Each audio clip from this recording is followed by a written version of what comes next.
nice group today. There's Lakshmi Priya, Gajendra, Nandini, Rukmini, Bhakti Oasis, Parampara, Devan, Kim is here, Degovinda is here. Hare Krishna. Om Namo Bhagavate Vasudevaya. Om Namo Bhagavate Vasudevaya. Om Namo Bhagavate Vasudevaya. Om Namo Bhagavate Vasudevaya. Om Namo Bhagavate Vasudevaya. Om Namo Bhagavate Vasudevaya. Narayanam Namaskritya Naram Chaiva Narottamam Devim Sarasvatim Vyasam Tato Mudirayat. Before reciting the Srimad Bhagavatam, which is a very means of comfort, one should offer respectful obeisances unto the personality of Lord Narayan, and to Narayan Rishi, the supremest human being, and to Mother Saraswati, the goddess of learning, and to Srila Vyasdev, the author. We are reading from the third canto, entitled the Status Quo. We are in chapter 5, Vidura's talk with Maitreya. We are hearing Vidura's question to Maitreya. And we are on text 9. And let's read first one Sanskrit word at a time. Yena Prajanam Uta Atmakarma Rupa Abhidanam Cha Bidam Vyadatam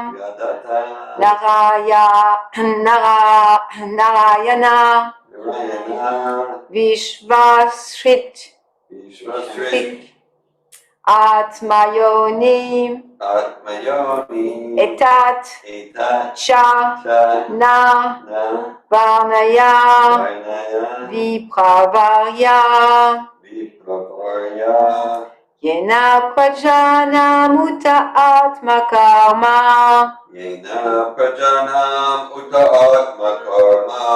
Upa Bidanam Cha Bidam Vyadatam Narayano Vishvashrik Atmayonir Etach Chano Varnaya Vipravarya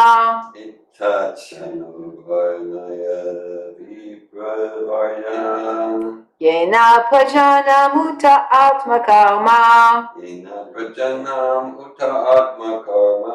Upa Bidanam Shabidam Yadatam Narayano Vishvashrik Atmayonir Etachano Varnaya Vipravarya Yena Prajanam Uta Atmakarma Upa Bidanam Chabidam Yadatam Narayano Vishvashrik Atmayonir Etachano Varnaya Vipravarya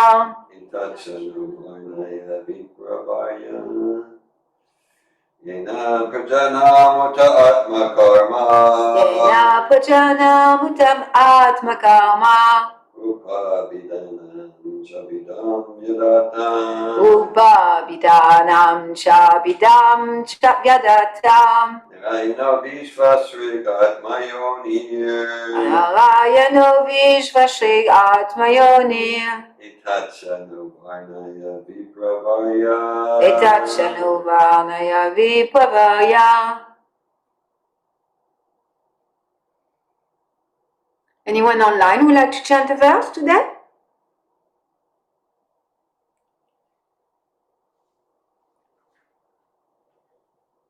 Okay. Word for wrong translation. Yena. By which? Prajanam. Of those who are born. Uta. As also. Atmakarma. Destined engagement. Rupa. Form and feature. Abhidanam. Endeavors. Cha. Also. Bidam. Differentiation.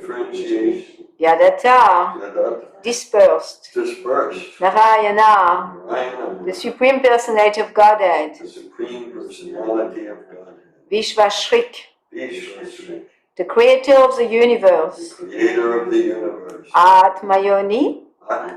Self-sufficient. Etat. All this. Cha. Also. Na. And to us. Anaya. Describe. Vipravarya. O chief among the Brahmanas. Translation. O chief amongst the Brahmanas, please also describe how Narayan, the creator of the universe and the self-sufficient Lord, has differently created the natures, activities, form, features, and names of the different living creatures. Purport by His Divine Grace A.C. Bhaktivedanta Swami Prabhupada. Every living being is under the plan of his natural inclinations in terms of the modes of material nature. His work is manifested in terms of the nature of the three modes. His form and bodily features are designated according to his work, and his name is designated according to his bodily features. For example, the higher classes of men are white, Sukha, and the lower classes of men are black.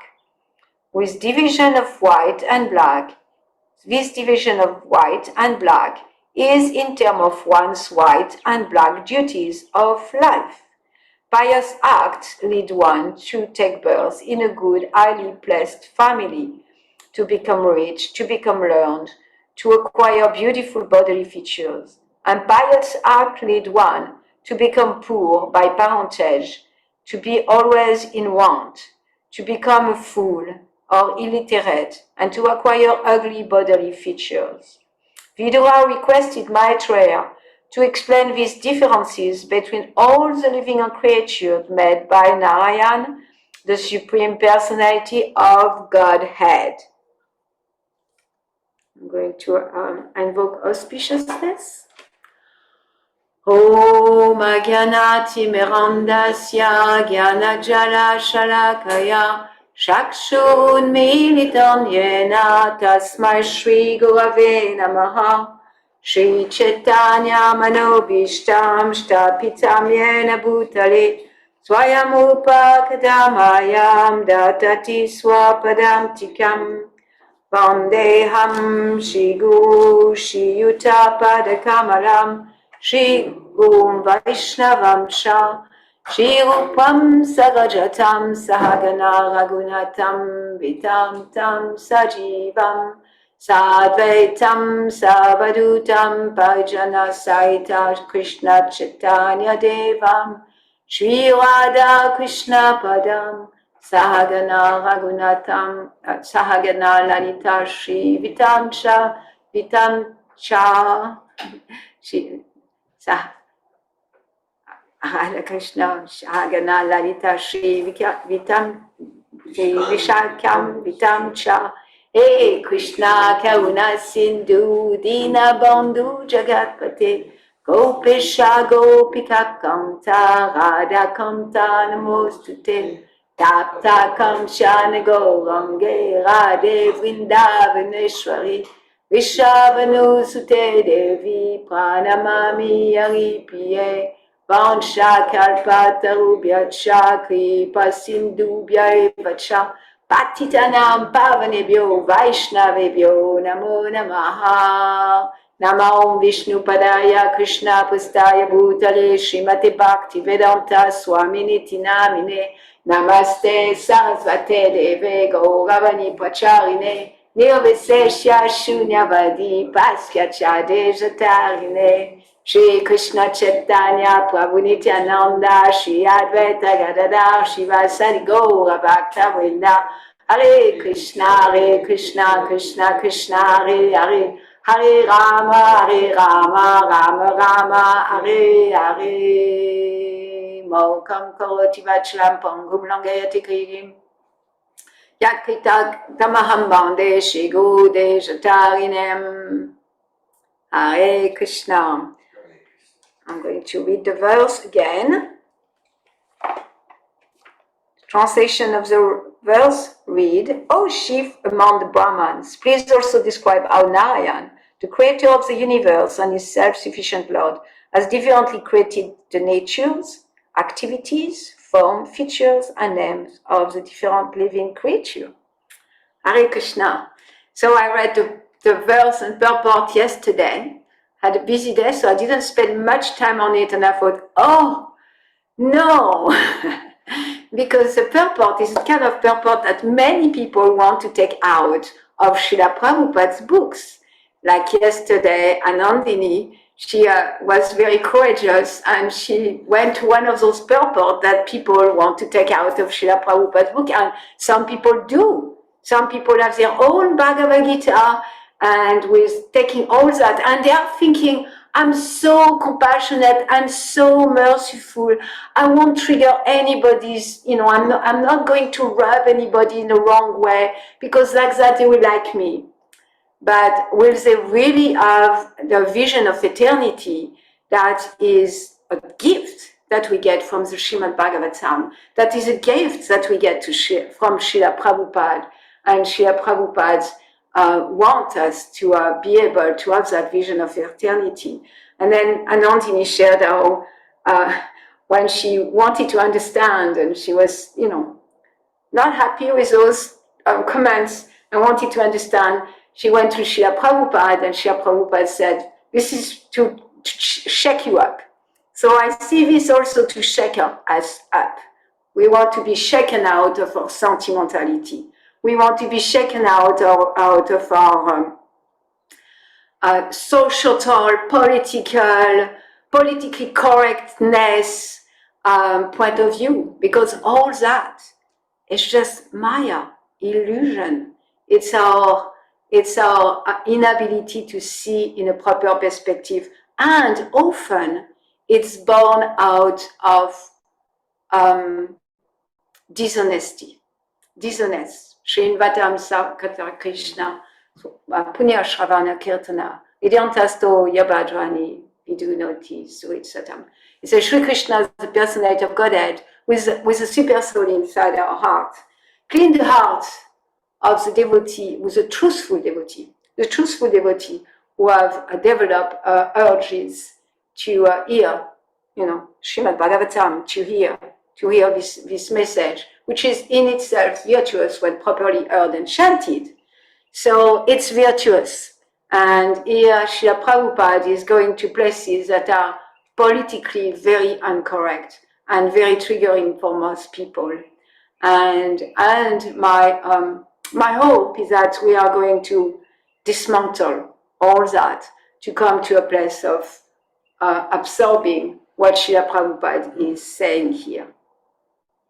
So the verse, Shri Vidura is a pure devotee of the Lord, and is approaching Maitreya and asking a lot of questions. And one of the questions you want to know here is, how come there is different nature? How come there is different activities? Like we often think of Nam, Rupa, Nam, Karma, and Nam Rupa Karnaguna of the Lord. We look at the different form of the Lord, the different activities of the Lord, and the nature, the spiritual nature of the Lord. And here, Viduha is addressing the perverted reflection of the Lord in terms of the material form, the material natures, the material activities, and the different feature. So we are in the universe. We are spirit soul having a human experience, and we are in the universe. We are put in this universe not by chance. Not by chance. It's not by chance that I'm not Rosie. Here we have Rosie, and she's in a bag.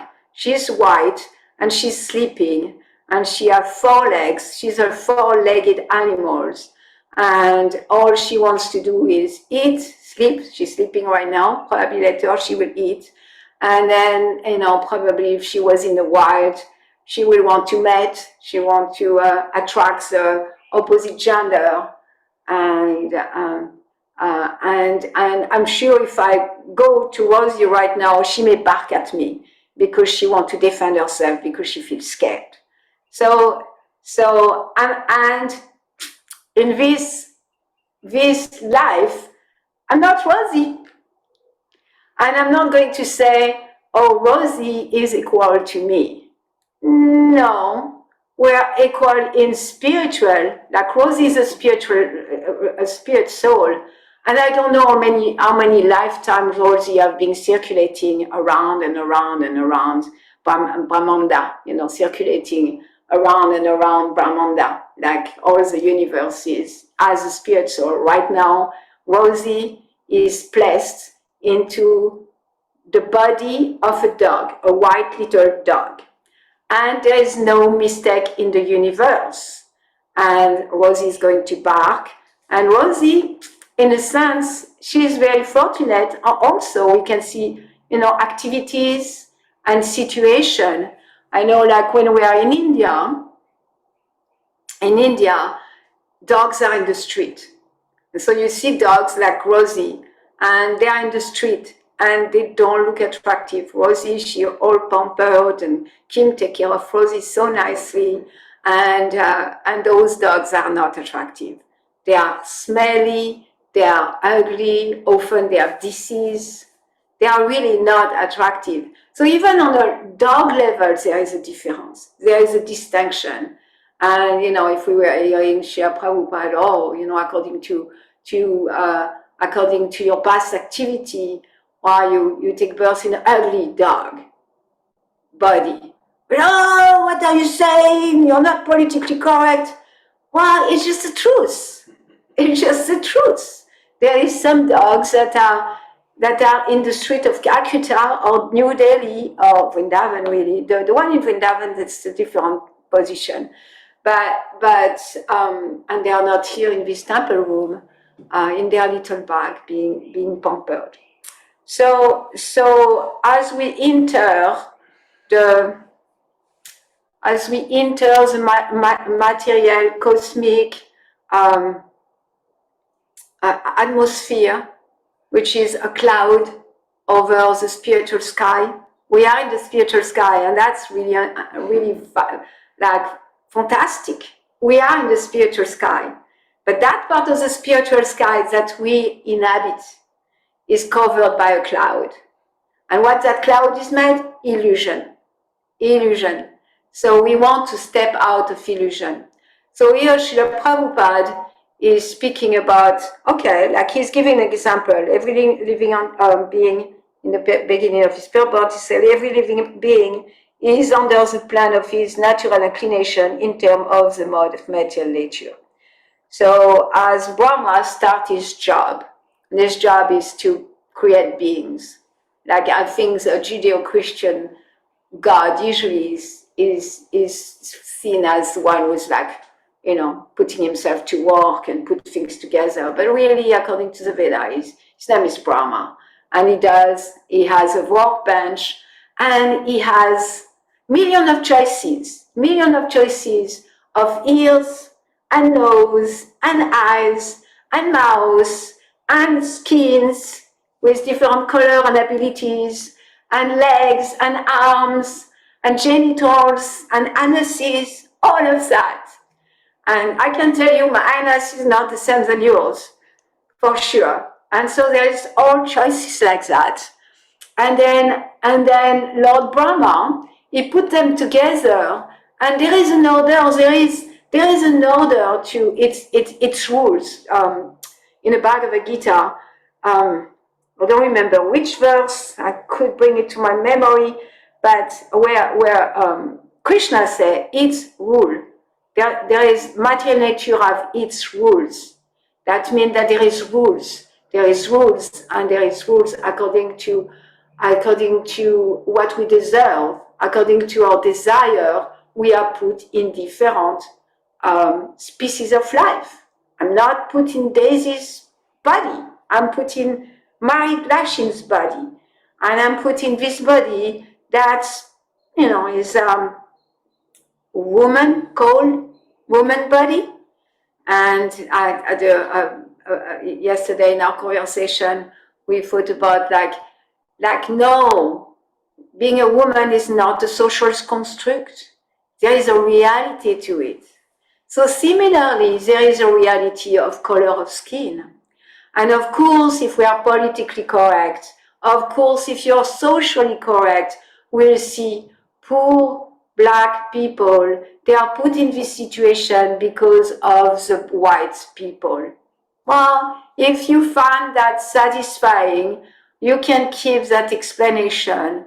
And however, I found that very limited and not really realistic. Because if we look, and I know I'm going to difficult territories, but if we look at the world history, if we look at the present moment, being born in a Black body, it's mostly struggle. If you're born in Africa in a Black body, there is so much war, so much oppression, even in villages, like let's see, in remote place in Africa, where we can say, well, people are left to themselves. There's so much violence. There's so much violence, so much mutilation of the body, so much clan, like they are still fighting with spears some places. But if different family fight just and kill each other and mutilate each other, and so that just African continent is a lot of suffering and a lot. So being born in Africa, well, that's a result of a certain number of desire and deserves. You just will look at it.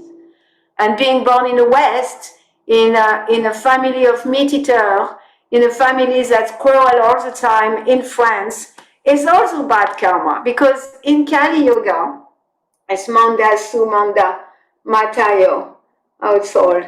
I don't remember the first two lines, but it said that in Kali Yoga, it's like everything is a place of misery, and it's a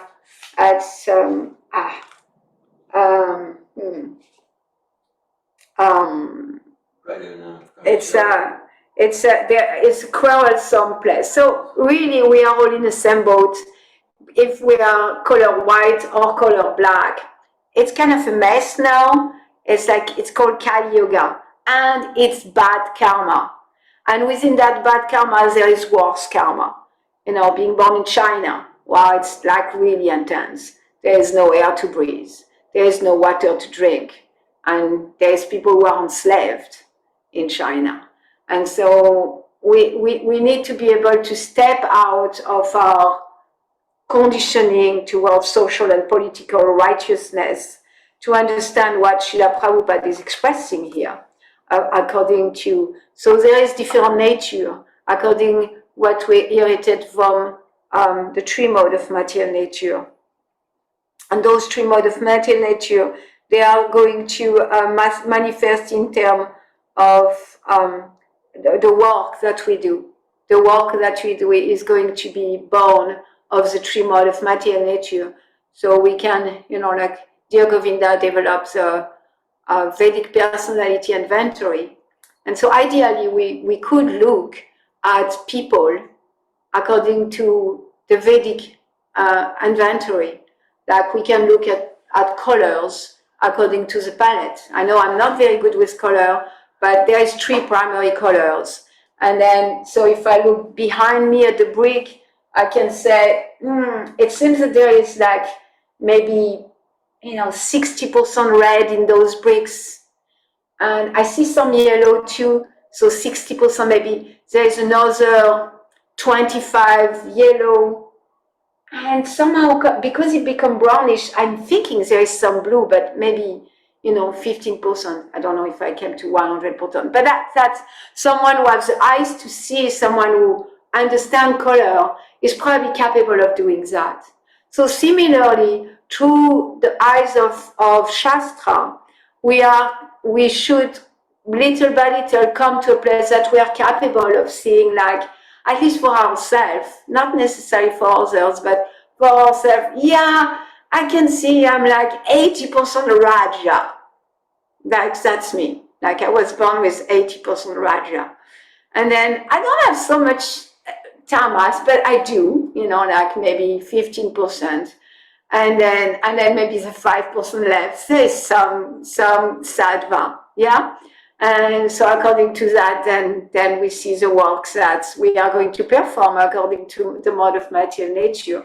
And according to, so Prabhupada continues, I really like the way he says, so every living entity is under the plan of his natural inclination in terms of the modes of material nature. So with that 80% of Raja, I will have some inclination. I will have some inclination to get things done. I will have some inclination to create, a lot of creation in Raja. I will have an inclination to make noise and not accept things, go in the street and turn cars upside down. So like that. His work is manifested in terms of the nature of the three modes. So that's the works that manifest from the nature of the three modes. His form and bodily features are designed according to his work, and his name is designated according to these bodily features. So Rosie, I don't want to pick on Rosie, but Rosie probably she have a lot of tamas, and then some Raja, and probably close to no sattva. Yeah, Kim is agreeing, she said yes, close to no sattva. So that's Rosie, the little dog. And then the little dog, according to that, she's going to bark, and she's going to eat in a slappy way, and she's going to have sex in the street, anywhere. No sex for Rosie because the owner doesn't want her to have sex, and she's going to defend in a very loud way. That's Raja. That's, she have a lot of tamas, but she have Raja. She's going to defend in a very loud way.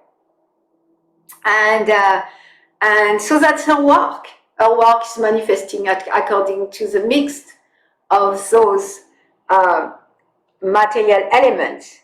And his form and bodily feature designed. His form and body designed to his work. So the work of Rosie is to bark. It's blah, blah, blah, very fast on the floor or whatever she finds around, and all that. And according to the work of Rosie, she takes the form of a little white dog. That's what's designated. A form is designated, and his name is designated according to his bodily feature. So the form according to the work, and the name, dog, according to the feature. Four-legged, 2 ears, bark, have that form. So that's like objective point of view. It's scientific. The science of Krishna consciousness is a science. It's not a dogma. Prabhupada is not dogmatic. And then after Srila Prabhupada said, for example, the higher class of men are white, Shukla.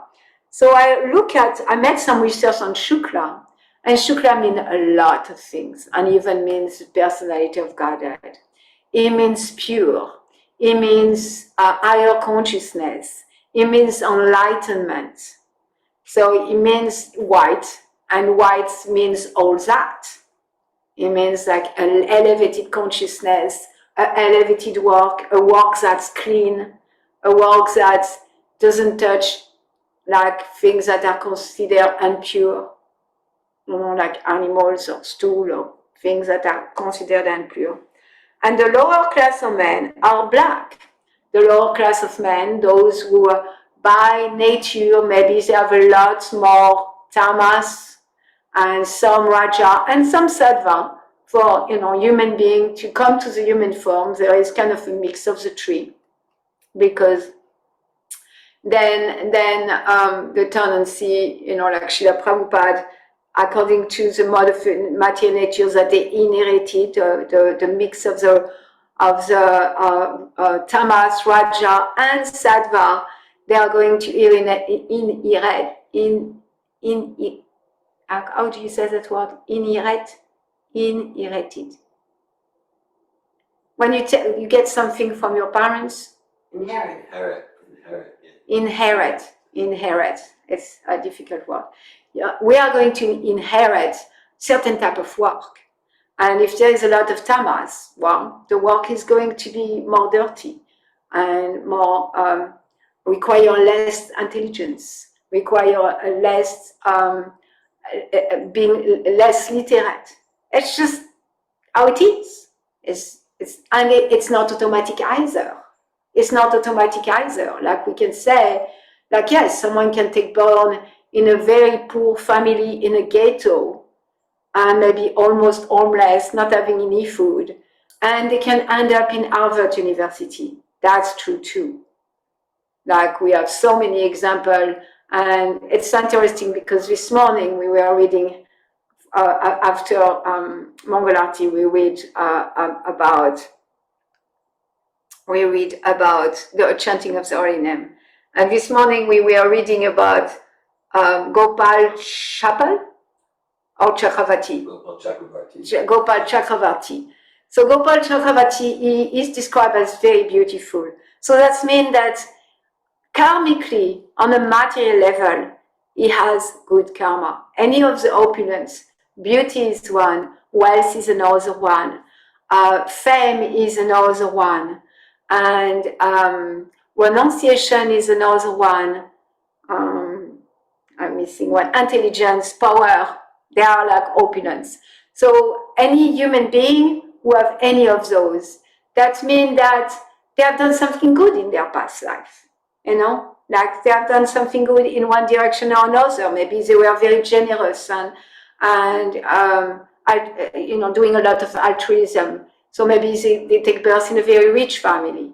Maybe they were very nice and beautiful inside in dealing with others, and they are going to take birth with beautiful features.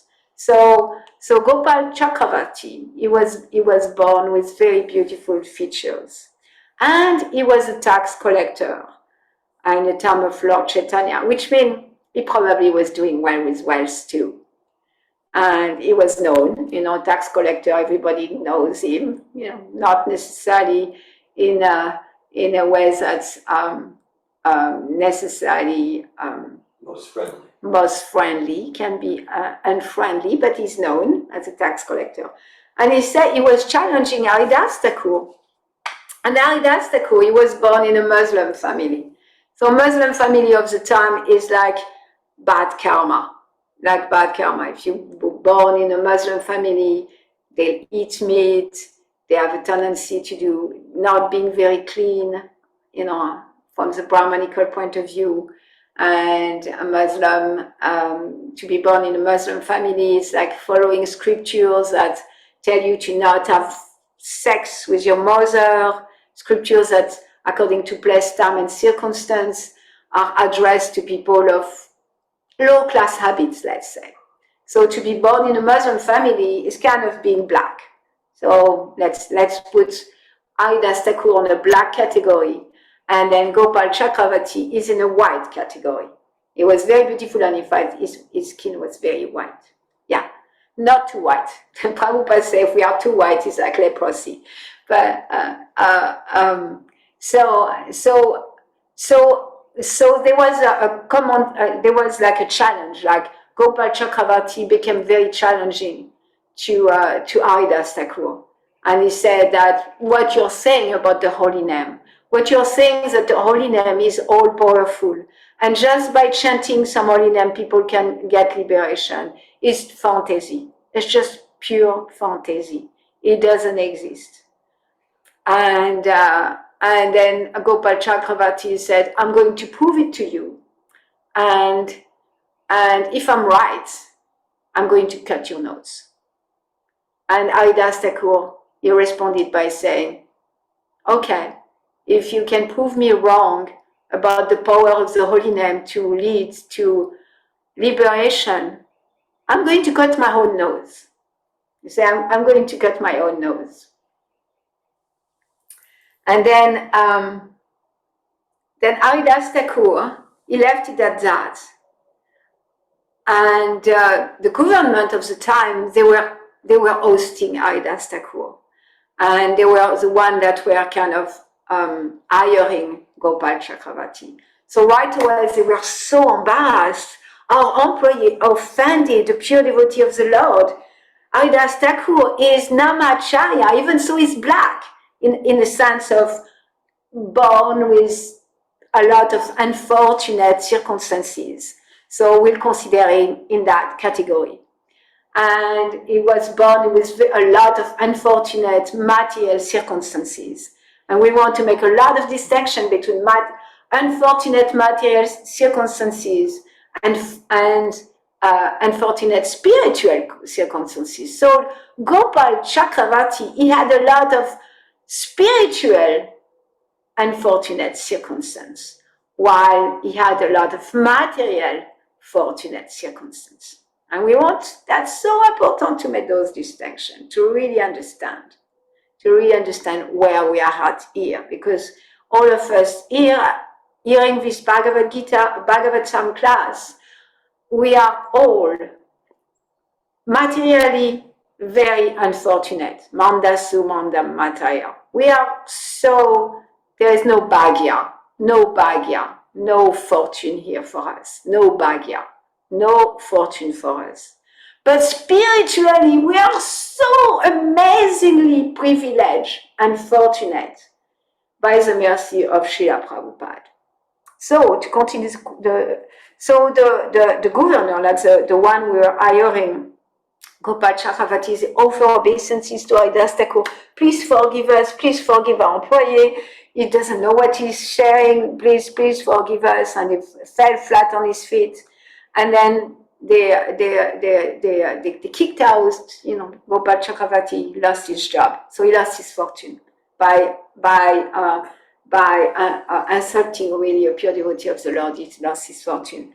And then later on, when Lord Chaitanya found out what happened, and now Gopal Chakravarti, he insulted Haridas Thakur, the Lord can tolerate any insult towards him.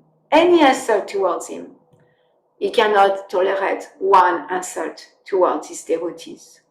The only way to rectify an insult towards a devotee is to fall flat and beg for forgiveness at the lotus feet of his devotee.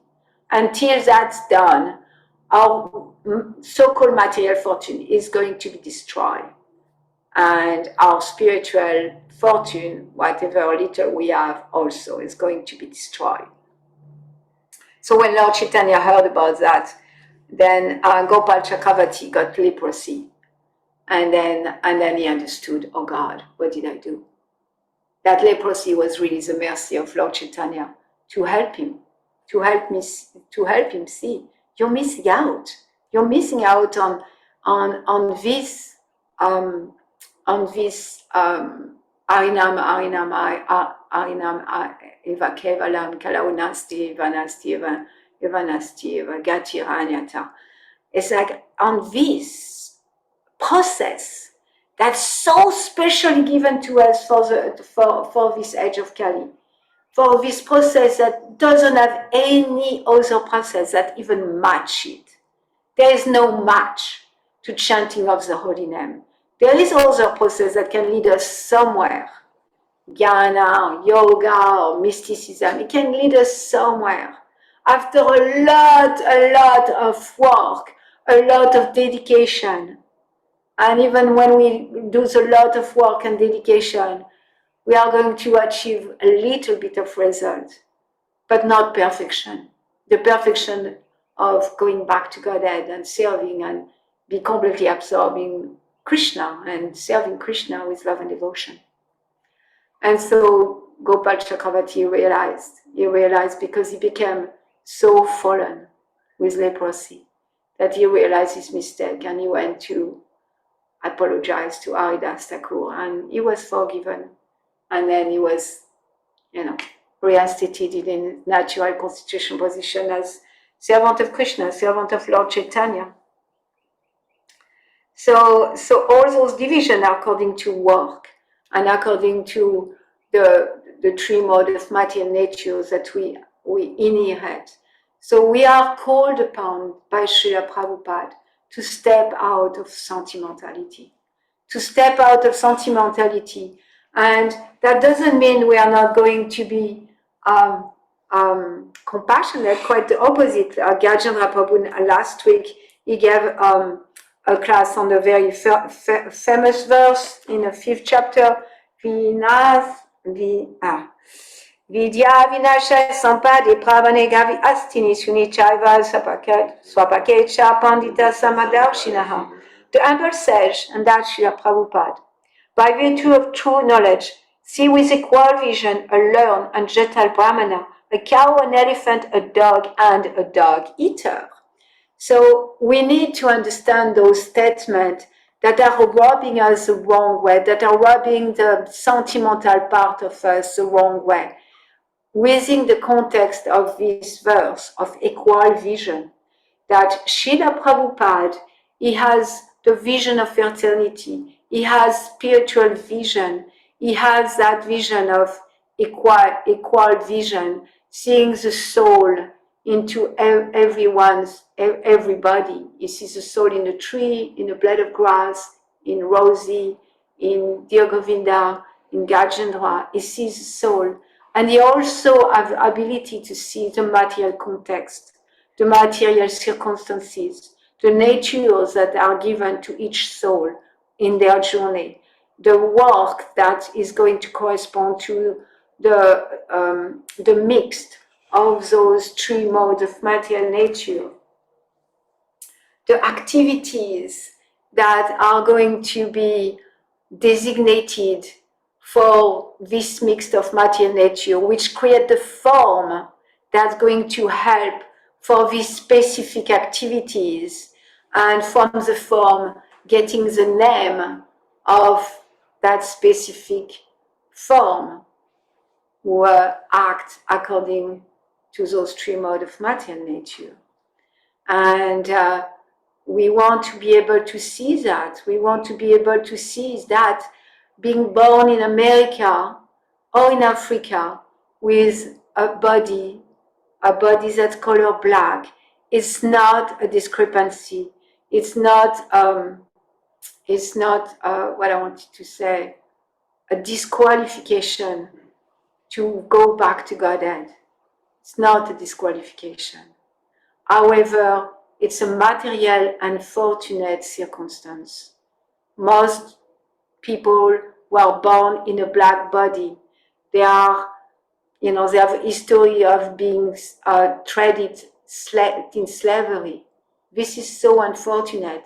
Let's open our eyes and just see the truth without judgment.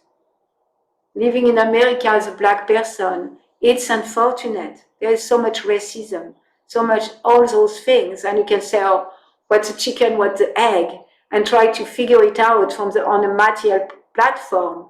But that won't work. It hasn't worked.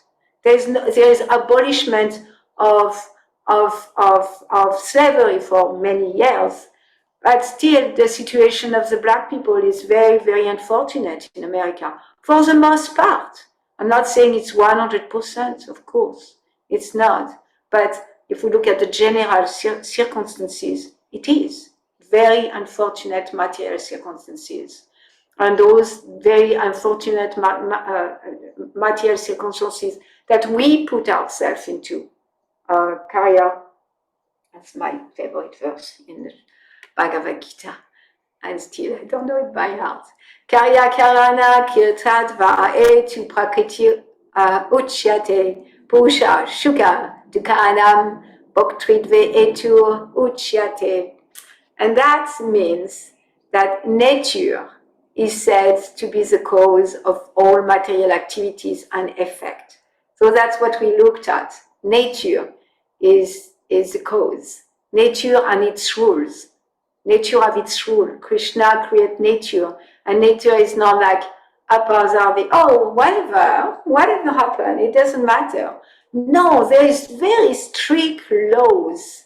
Very strict laws. They are more like sophisticated than any mathematical laws. And we have learned mathematical laws, from different level of education. And the laws of nature are very intricate and very subtle and complex. And they are absolute. There is no mistake, no one mistake in the universe. Whatever unfortunate material circumstances we got in this life is due to the perfection of nature, is said to be the cause of all material activity and effect in its complexity of how it works. It's like a super amazing computer, even more intelligent than artificial intelligence. There's more and more talk about artificial intelligence surpassing not only the intelligence of human beings, but their consciousness. I heard that not so long ago. Someone was debating with me that artificial intelligence now is having consciousness because there was one of those computers who begged the programmer, please don't take away this part of the program. I want to keep it, which indicate consciousness from their point of view. I'm not going to debate about that because I know very little, but it was interesting to hear. So the computers that emanate from Krishna, not directly from Krishna, but from Narayan and the Chaturvyuha and the Purusha avatar and all that, is so sophisticated that there is absolutely no room for error. No room for error. And so after he says that verse, whereas the living entity, we, the living entity, is the cause of the various sufferings and enjoyment in this world. So from the verse that we just read today, our different created natures, activities, form, features, and name of the different living creatures, they are coming from us. We are originating those.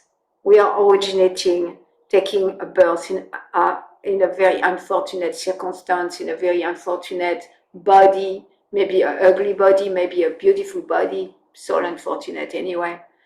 And in Kali Yoga, maybe in a poor black family, that's all unfortunate and a result of the living entity choices in a different life.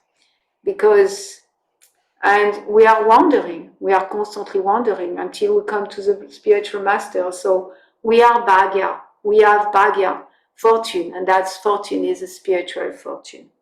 So I endeavor to cover this very delicate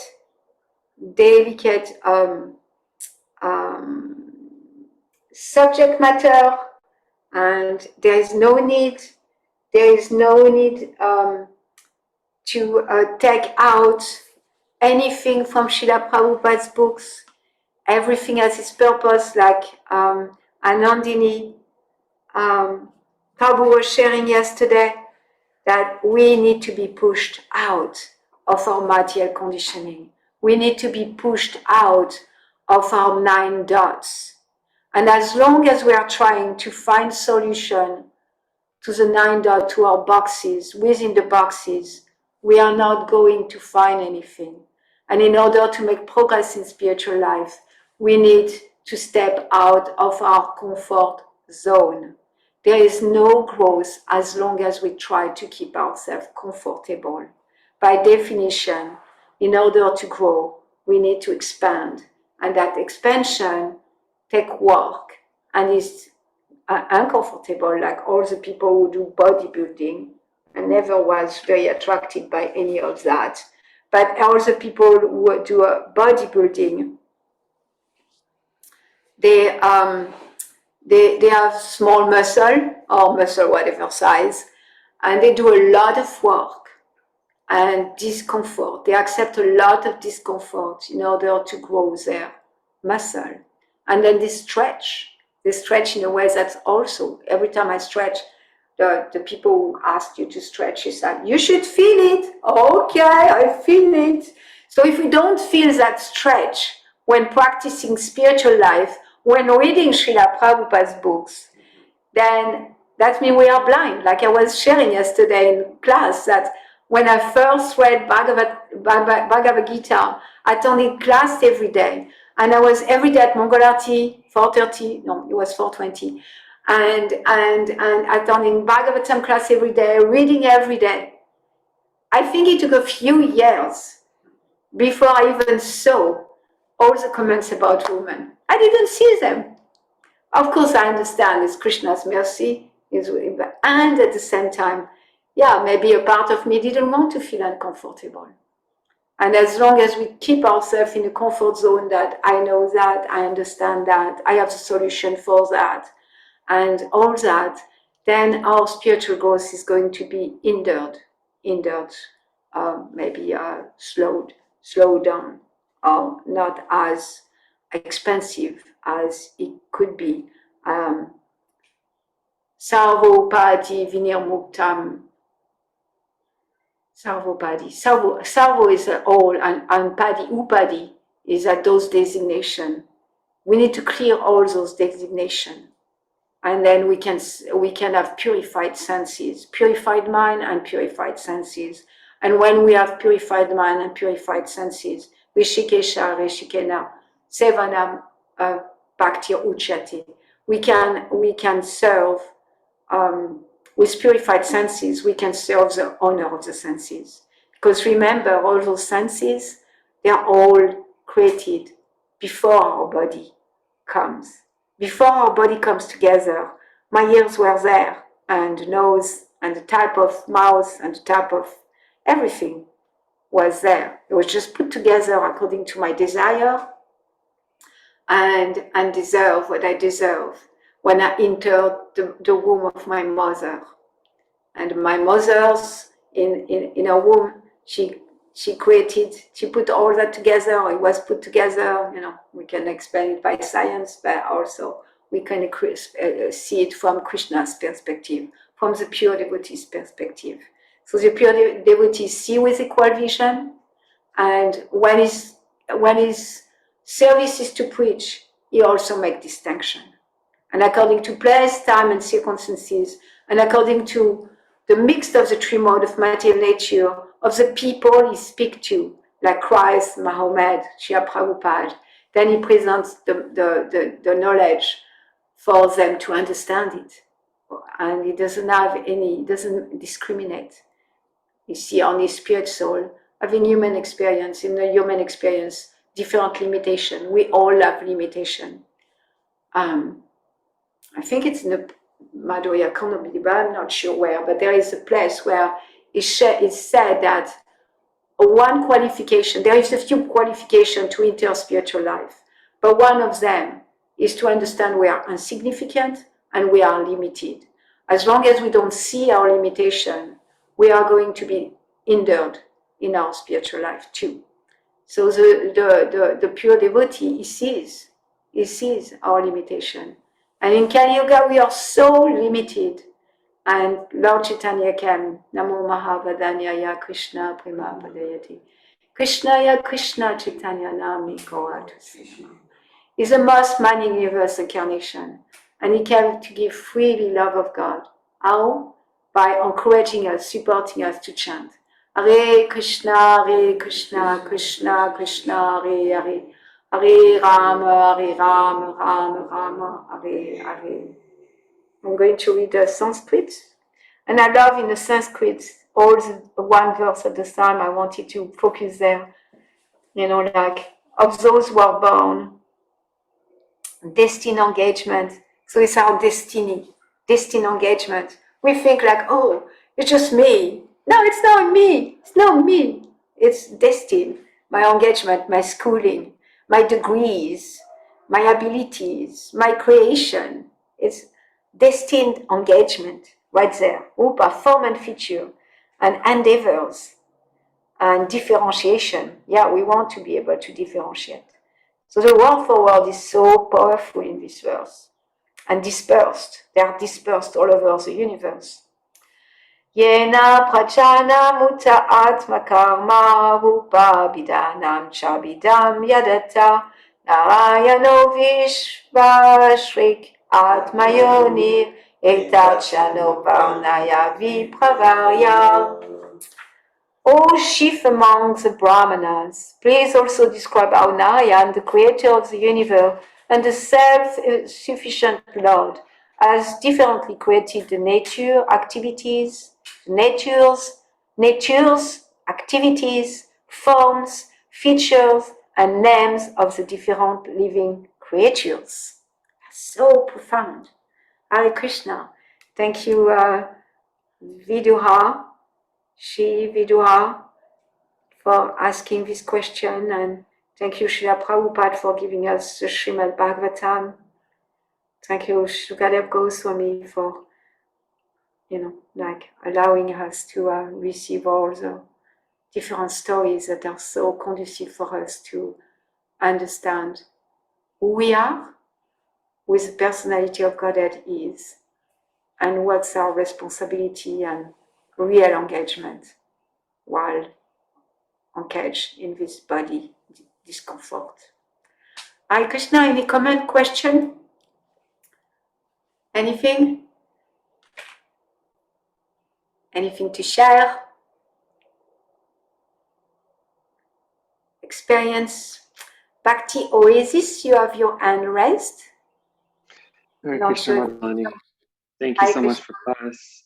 Your class reminded me of a program I had seen on a nature television show, Discovery or Animal Planet, years ago, before I encountered Srila Prabhupada. And in this program, they had foxes, and I think it was in Russia. It was an experiment run in Russia with foxes. And the nature of the experiment was they took foxes of a particular group, and they would notice which foxes had tendencies toward anger and aggression, and which foxes were more peaceful. And that beginning group of foxes more or less looked the same. They had, small variations, but that generation of foxes all looked the same. And they chose to breed the ones that had tendencies toward anger and aggression only with those who had tendencies for anger and aggression. And likewise, they chose to breed the peaceful ones with the peaceful ones. And after some generations, the person doing the experiment would walk to a hill with some cages there where the foxes were being kept. And he walked to the cages where the angry foxes had been bred. And as soon as he approached the cages, these foxes would charge at him. And also, it was interesting to note that they no longer looked the same. Their fur was much darker. Their noses were much more pointier and ears were more pointier. and their features were very different from the first generation. Likewise, he would walk to the cages where the peaceful foxes were staying, and he would open the door, and you would see this white colored fur now, very, very light colored fur. They had rounder ears that would fold a little bit like puppies. Their snouts were very rounded, and he could hold them in his arms, and they would just comfortably just roll there. And it's very interesting to me now, years after I'd seen the show, because the show was claiming that, oh, it's genetics and the material body. But it's so interesting for me to consider, in light of the three gunas, the kind of spirit souls that, based on what they desired and deserved, in co-creation with Krishna, came to be in the, one fox body versus the other fox body, and how that, like the Vedic inventory, and how to the degree that they had tamas and rajas, and I hear this example so many times, and about oh, we're hot-blooded Greeks or whatever, like people say, and it's so interesting to make those fine, to distinguish reality from illusion and see it from that Vedic perspective, that those spirit souls that ended up in the pointy nose, like angry, aggressive, dark furred bodies. Anyways, I just wanted to reflect on that and feeling appreciation for your class, and I wanted to share that experiment. Thank you for sharing. Very, very, very fascinating. There is a Pulaka, Andura. Anyway, in the Bhagavatam there is a verse. I don't know the Sanskrit, but Pulaka. Yeah, that one. Yeah, thank you. And the Greek are there as one of the rest, and yes, they are described according. So it's an interesting thing. So where is the chicken? Where is eggs? Like, is it the desire of the living entity? Is it the desire of Krishna? Is it the desire of the scientist? The scientist did affect the result of the experiment by his desire, by his action, but also by his desire. And so we can look at, like the bigger picture. Of course, there is selective, how it's called, when you do selection. Natural selection. Well, it wasn't natural, artificial selection. Artificial selection of within the species, and so that created maybe change on the genetic. But what comes first is the genetic of the living entity, and the living entity that maybe those foxes that in a while will be born in a darker way, complexion maybe, or more aggressive, that now they were only born in there because they will get their karma of being surrounded by aggressive people and aggressive foxes. So it's very stimulating for the intellect to kind of think of that experiment and look, okay, what comes first? What comes first is really nature. Nature is there with its law, and then fused by the living entities who have different desire and deserve. And then within that, then there is so many creation, including the DNA, including selective, and including like Krishna fulfilling the desire of the scientist. Once we have, I think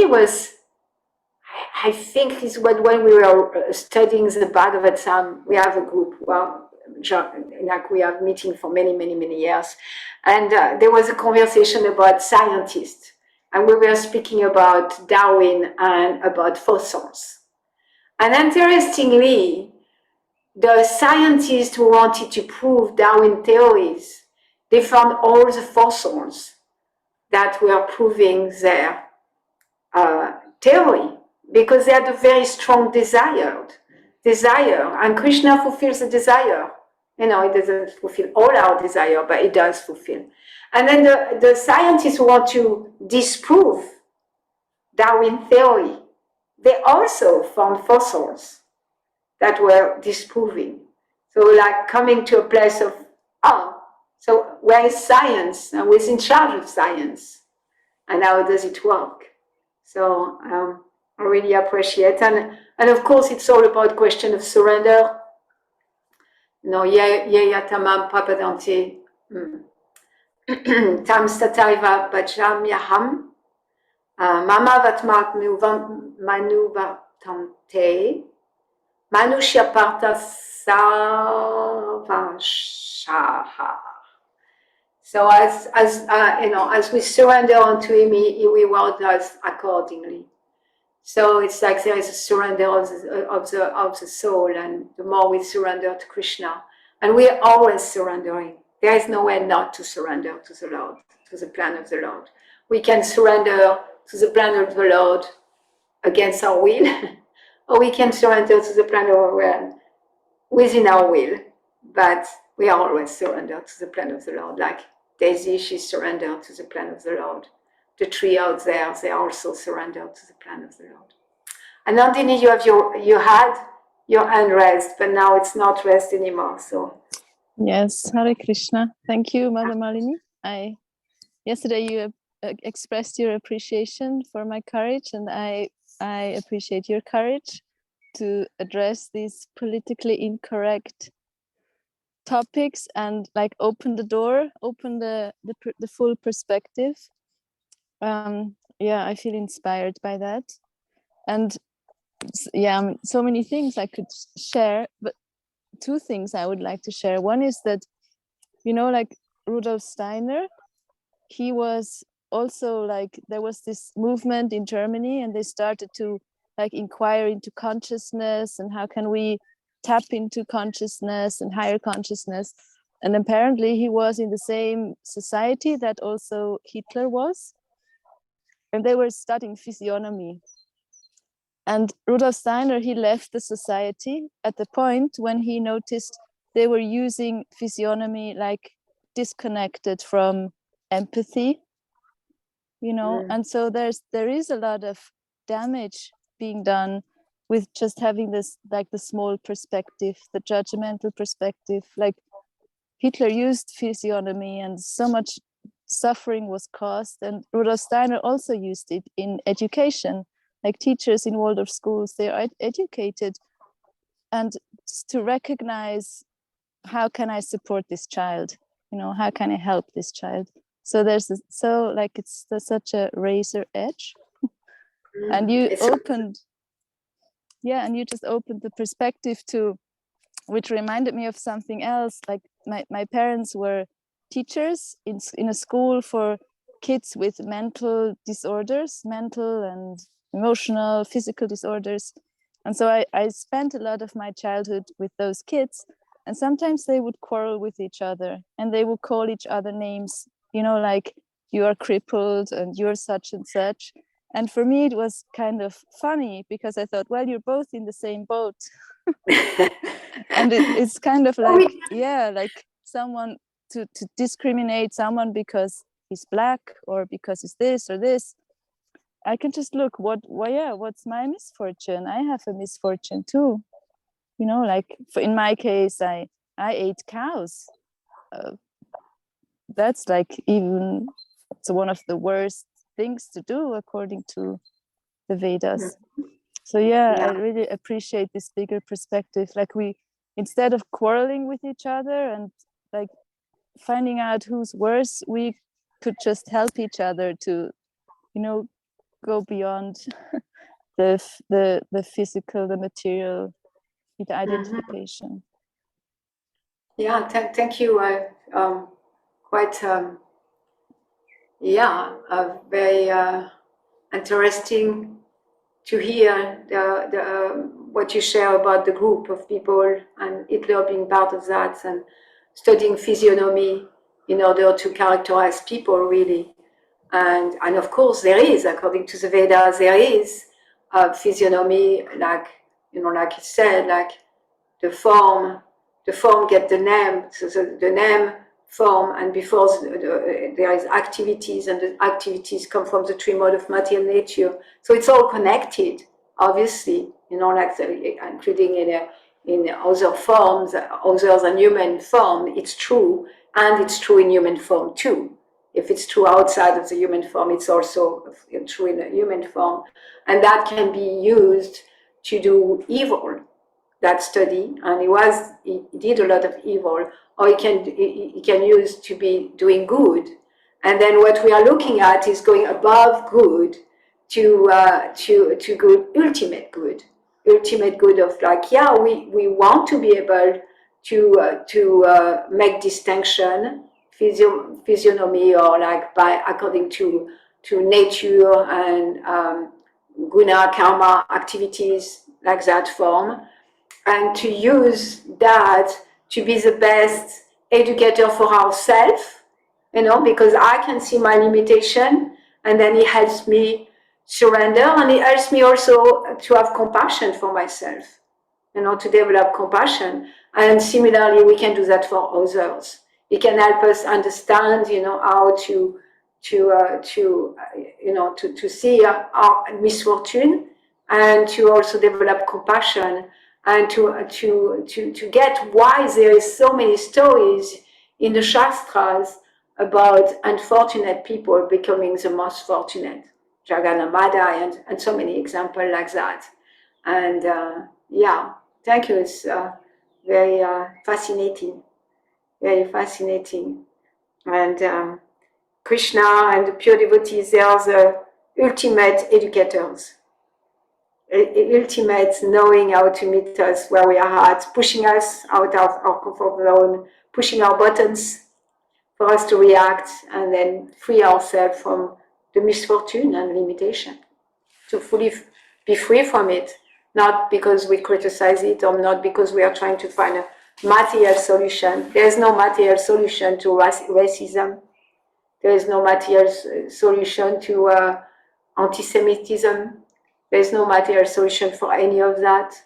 And only solution is spiritual, because material solution will never work for, it's just staying in the 9 dots. And as long as we stay in the dark dot, in the comfort of our limited mind, intelligence, false ego, we are not going to be able to rise to a platform that allow us to integrate, integrate as a full society. That's Varnashram Dharma.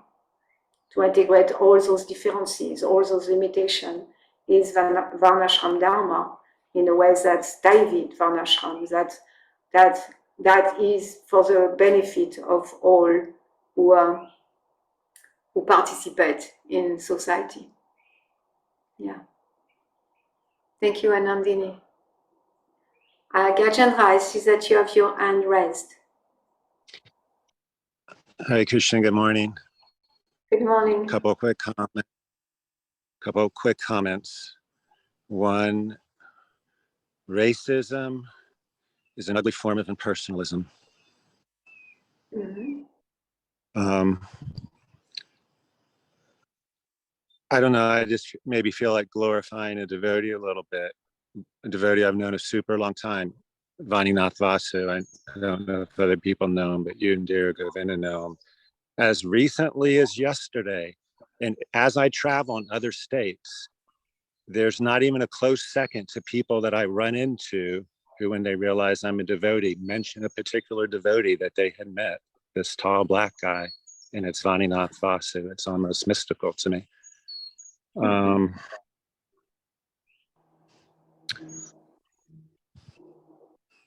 And going back to the aspect of it, racism, it's like casteism, anything where you don't recognize the individual for their true qualities, or they're being a devotee, our spiritual master, our grandfather's spiritual master, major thing for them. So even if they were dealing with caste stuff, it's really the same thing. So that's all I want to say. Yeah, it's impersonalism. I really appreciate that. Very, very impersonal. Very impersonal. Someone in my family is like complaining about the French system of medical French system. They have scarcity of doctors in some place in France. Very, very difficult to get a doctor. Very difficult to have an appointment to a doctor or to get a doctor. And the only doctors that come to those regions, they are from Bulgaria. So that family member was saying, I want to see the doctor, but they're only from Bulgaria. So why is a doctor from Bulgaria less of a doctor than a French doctor? You know, like, yeah, maybe in Bulgaria they think, well, I want to go to a Bulgarian doctor, but not a French one. So it's just mixing. It's Mayavadi. It's Mayavad. It's not even a personalism. It's like, you know, like mixing. It's like taking what's material and taking to you know, of course, there is no spiritual perspective. Yeah, what family members saying, but to take it to a general platform that become impersonal very much. Yeah, because of course a Bulgarian doctor is not going to be a good doctor, and a French doctor is going to be a good doctor. And it's funny because it's like, it's in other countries an American, but we can look at, okay, will we do the same with American? You know, an American so and so will be a better than you know, Senegal. Whatever, people from Senegal doing the same thing, very educated, or India or Pakistani or whatever.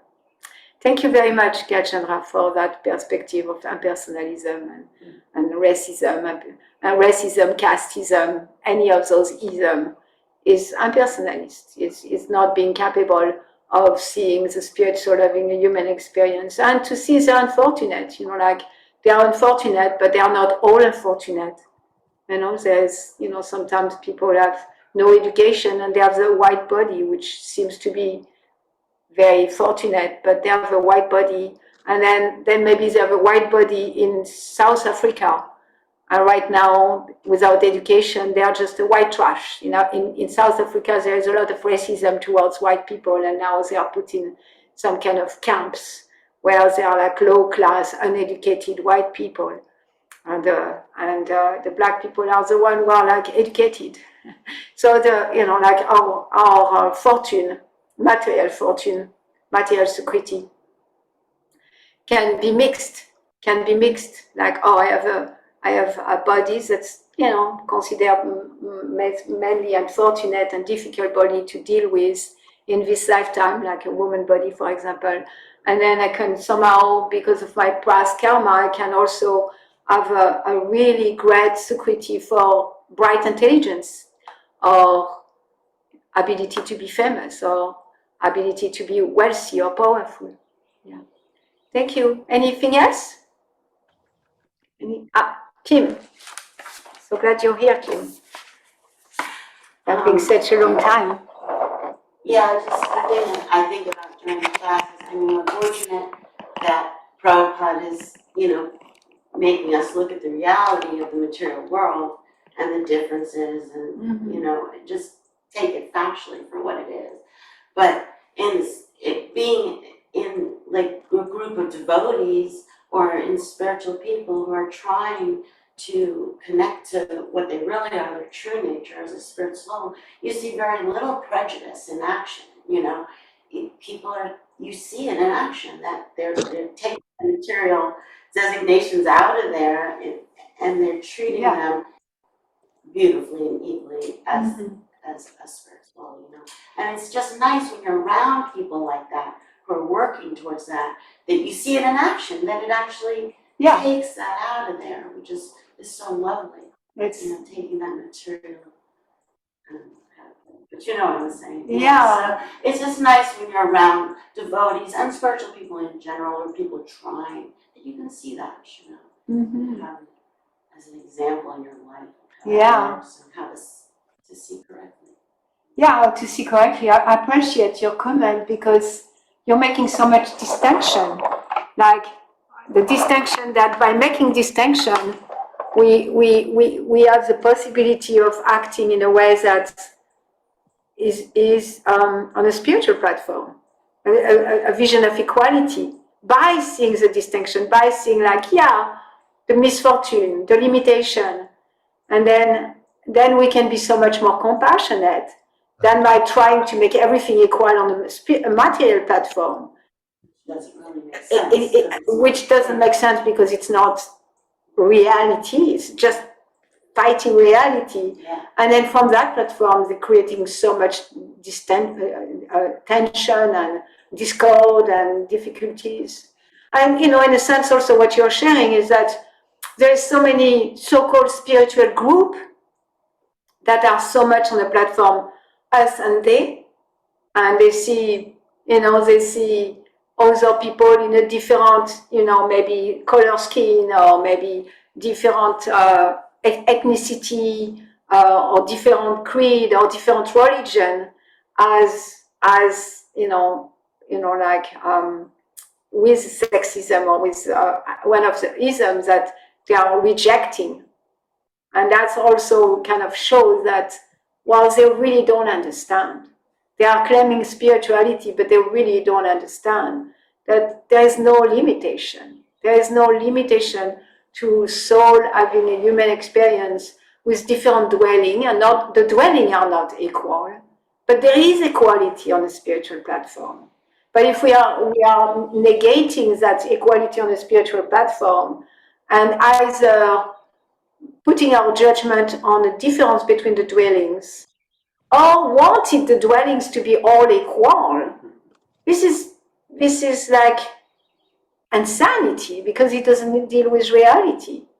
Like Dear Govinda, you have a ranch house, and some people they have a mansion, and some people they have a mud hut, and say, oh, everybody has the same dwelling. No, some people have classroom with plumbings, and some people don't have plumbing. It's not all equal. Yeah. And real spiritual vision is that there is equality. The vision of equality is a vision that there is no difference between the soul in Daisy's, Rosie's body and me. Rosie and I, we are bodies. We are soul bodies. But yeah, Rosie belonged to a bag, and she's going to stay in a bag, and she doesn't participate in the Bhagavatam class. She's here. She's here. Kim is saying, yes, she does. Gajendra Prabhu, did you raise your hand again, or it was still raised? Oh, no, I'm sorry. It's just still raised. I'll put it down. Yeah. Anything else? Thank you all for listening, and I know it was a difficult place to go together. Entourage Srimad Bhagavatam ki jai, Srila Prabhupada ki jai, go Rapimanandi Hari Hari Bol.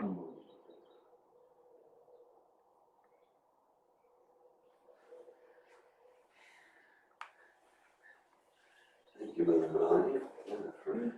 Close it. Just for diving into those topics.